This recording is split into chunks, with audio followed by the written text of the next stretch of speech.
자, 근데 우리가 지금까지 만들어 본 것도 그렇고요. 처음 안드로이드의 프로젝트라고 하는 게 만들어졌을 때 XML이라고 하는 파일 안에 들어가 있던 그런 형태를 보면 마우스 찍찍 끌어다 놓다 보면 자, 버튼을 하나 화면의 왼쪽에 갖다 놓으면 왼쪽 끝으로 딱 붙어버리죠.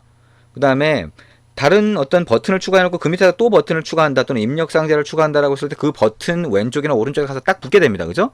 우리가 어떤 화면의 특정 위치에다가 딱 갖다 놓고 싶다고 해서 놓아지는 게 아니에요. 그러니까 이게 다른 자석처럼 다른 게 있으면 다른 거에 갖다 붙는 그런 속성을 가지고 있습니다. 그래서 자, 이거를 뭐라고 부르냐면 상대 레이아웃이라고 불러요. 자, 가볼까요? 자, 우리가 만든 화면에 가보면 자, 여기에 텍스트라고 하는 원본으로 가보면 자, 맨 위에 꺽쇠 표시가 있고 요거는 이 파일이 XML 파일이다라고 하는 걸 알려주는 겁니다. 이거는 생각을 하지 말고요.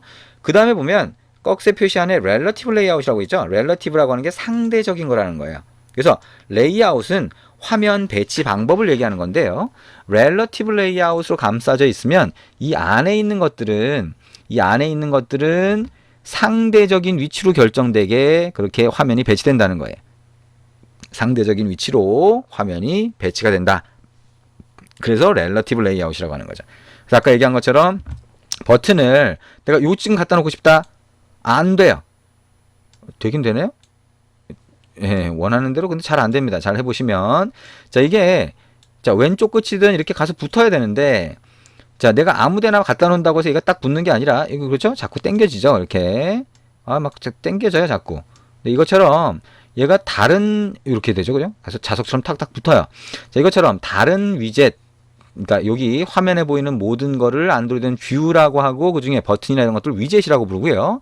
다른 것들을 담고 있는 애를 레이아웃이라고 부릅니다. 근데 어쨌든 용어가 중요한 게 아니라 자, 여기에 있는 것들이 자, 어떻게 가서 붙는지가 중요한 거죠. 그거를 상대 레이아웃이라고 한다는 거예요.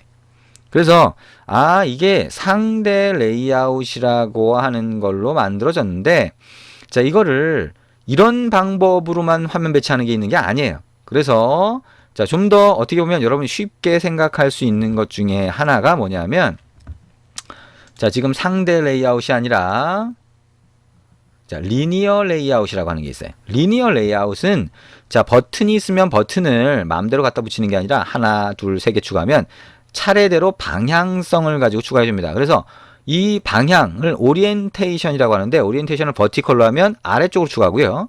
허리젠털로 하면 오른쪽으로 추가를 해줍니다. 간단하죠? 자, 그래서 이렇게 간단한 방향으로, 간단한 방법으로 방향에 맞춰서 그냥 차례대로 추가해 주는 거. 자, 이 리니어 레이아웃을 상당히 많이 사용을 합니다. 그래서 자, 우리가 만든 상대 레이아웃이 아니라 자, 리니어 레이아웃을 이용해서 한번 이런 로그인 화면을 만들어 보겠다는 겁니다. 자, 어떻게 하면 돼요? 여기에 있는 자, 맨 위에 예를 들면 이 XML 레이아웃이라고 하는 XML 표시, XML이라고 하는 것도 삭제할 수도 있어요. 근데 이거는 그냥 놔두고요. 자, relative layout이라고 하는 이 태그를 linear layout으로 한번 바꿔봅니다. 이렇게 대소문자 잘 구분하셔야 되고요. 자, 그 다음에 나오는 속성 뭔지 모르지만 XML NS namespace라고 하는데요. 이거는 한 파일에 하나씩 있어야 됩니다. 이건 놔두고요. 자, 여기에 XML NS의 tools라고 하는 거 삭제합니다. 자, 그 다음에 layout 안드로이드 땡땡은 무시해도 된다 그랬죠? layout width, layout height 놔두고요. 나머지 또 싹 삭제해 봅니다. 꺽쇠 표시만 남았죠? 자, 이게 리니어 레이아웃이에요. 그래서 여기 안에 여러 가지 이런 것들이 막 들어가 있는데요. 자, 여러 가지 들어가 있는 자, 이것들을 다 없애봅니다. 이 안에 거를. 자, 쉬프트 키 누르고 마우스 커서 클릭하면 전체 다 선택이 되거든요. 그 다음에 백스페이스 키 또는 스페이스바를 누르면 싹 없어집니다. 그죠? 삭제하는 거는 대부분 다 아실 거예요. 자, 그리고 그 안에 뭔가를 추가를 해야 되겠죠. 자, 컨트롤 S 누르지 않아도 안드로이드 스튜디오는 자동으로 저장을 합니다. 자, 디자인 탭으로 와서요. 보면 아무것도 없어요. 그죠? 자, 여기다가 아까 같은 로그인 화면을 만들겠다는 거예요. 얘는 방향성을 가지고 있다 그랬죠. 리니어 레이아웃은 자, 오른쪽에 보면 컴포넌트 트리라고 해서 구조를 얘가 보여줘요. 자, 리니어 레이아웃을 선택을 하고 보면 아래쪽에 속성에 오리엔테이션이 있어요. 자, 오리엔테이션 선택해 보면 허리젠털과 버티컬로 있는데요. 버티컬로 하면 아래쪽으로 추가해 준다 그랬죠. 자, 아래쪽으로 추가해 준다 그랬어요. 그러면 아래쪽으로 추가해 주는 거 안에다 이제 첫 번째 걸 추가를 해볼 건데요. 자, 여기 왼쪽에 팔레트라고 하는 거에서 보면 리니어 레이아웃이라고 하는 게 있어요.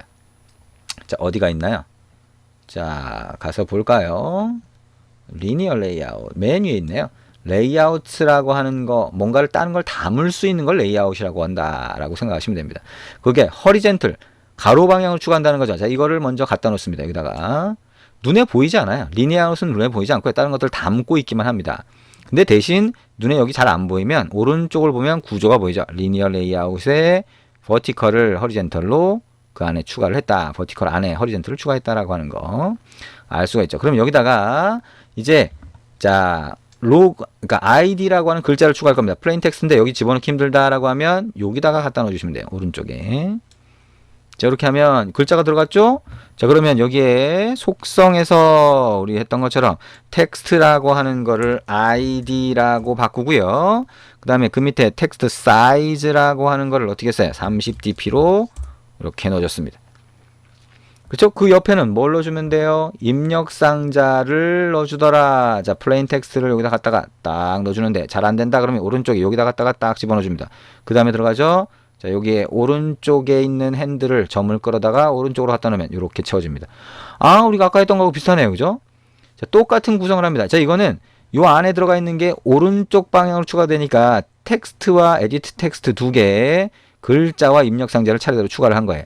자, 똑같은 방법으로 리니어 레이아웃 가로 방향으로 하는 걸 이 안에 하나 더 추가를 할 겁니다. 어떻게? 왼쪽에 팔레트에서 리니어 레이아웃 허리젠트를 추가해다가 갖다가 여기다가 떡 집어넣습니다. 밑에 추가가 됐죠? 똑같은 방법으로 근데 뭐예요? 얘가 아래쪽을 꽉 채웠네요. 이건 아닌데 그죠? 여기 보시면 레이아웃 위드스가 가로 크기, 하이트가 세로 크기입니다. 세로 크기가 매치 페런트로 돼 있어요. 매치 페런트는 부모 공간을 꽉 채우겠다는 거예요. 이제 이걸 선택하면 랩 컨텐트가 있는데요. 이거는 그 안에 들어가는 내용물만큼만 채우겠다는 겁니다. 저 이걸 랩 컨텐트로 바꿔줍니다. 자, 그 다음에 똑같이 플레인 텍스트라고 하는 걸 팔레트에서 갖다가 여기다 집어넣고요. 자, 요거를 어떻게 해요? 텍스트라고 하는 거는 뭘로 바꿔요? 비밀번호. 자, 텍스트 사이즈라고 하는 건 뭘로 바꾸죠? 자, 이거는 30dp로 바꿉니다. 자, 그러면 요렇게 들어가죠? 그 다음에 입력상자를 갖다가 오른쪽에 추가를 해주면 되겠죠? 자, 입력상자를 뭐 잘 안되면 여기다 갖다 추가를 해줍니다.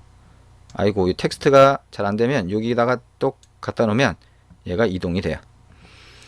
자, 그러면 에디트 텍스트 때가 이렇게 돼 있죠. 그죠? 입력상자. 그러면 이것도 마찬가지로 오른쪽으로 길게 쫙 붙여줍니다. 자, 그러면 이런 모양이 됐죠. 아까 우리가 만들었던 거하고 똑같습니다. 자, 그러면 그 상태에서 아래쪽에 버튼을 갖다 놓아주면 되겠죠. 자, 그러면 버튼 어떻게 해요? 자, 버튼 여기서 끌어다가 아래쪽에다가 넣어줍니다. 아하, 아래쪽에 넣어줄 수 있네요. 자, 우리가 원했던 그대로죠. 자, 이거를 로그인이라고 하는 버튼으로 바꾸고 텍스트 사이즈 아까 했던 것처럼 30dp로 바꿔줍니다. 아까하고 똑같은 모양이 됐네요. 근데 어떻게 돼요? 추가하는 방식이 달라진다는 거예요. 그죠? 여기에 하나, 둘, 세 개라고 하는 건 어떻게 돼요? 리니어 레이아웃이라고 하는 거 안에 들어가 있으면서 얘가 세로 방향으로 차례대로 추가가 됐다는 거예요. 어떻게? 하나, 여기 잘 보세요. 둘, 그 다음에 로그인 버튼 3개 이렇게. 자, 이거는 여러분들이 해보셔야 돼요. 이제 해보셔야지 이게 이렇게 추가가 되는구나. 버튼을 집어넣었더니 잘 안 되는데요. 이런 것들 직접 해보시면 이렇구나 라고 하는 거 이해가 됩니다. 그래서 처음에 안드로이드 프로젝트를 만들었을 때 렐러티브 레이아웃, 상대 레이아웃이라고 하는 걸로 해서 만들어진 거 하고 우리가 지금 그거를 리니어 레이아웃 리니어 레이아웃 순서대로 일정 방향으로 추가되는 걸로 바꿨는데 자, 모양은 똑같은 걸 만들 수 있지만 추가되는 방식이 다르다라고 하는 거 생각을 하시면 됩니다. 그게 레이아웃이라고 하는 거예요. 그리고 그 안에 들어가는 저런 버튼이나 텍스트 뷰, 입력 상자 이런 것들을 전부 다 위젯이라고 부릅니다. 그래서 이런 위젯과 레이아웃, 그 안에 뭔가를 배치해주는 레이아웃을 포함해서는 전부 다 뷰라고 불러요. 자, 그 정도 개념까지 한번 생각을 해주시면 좋을 것 같습니다.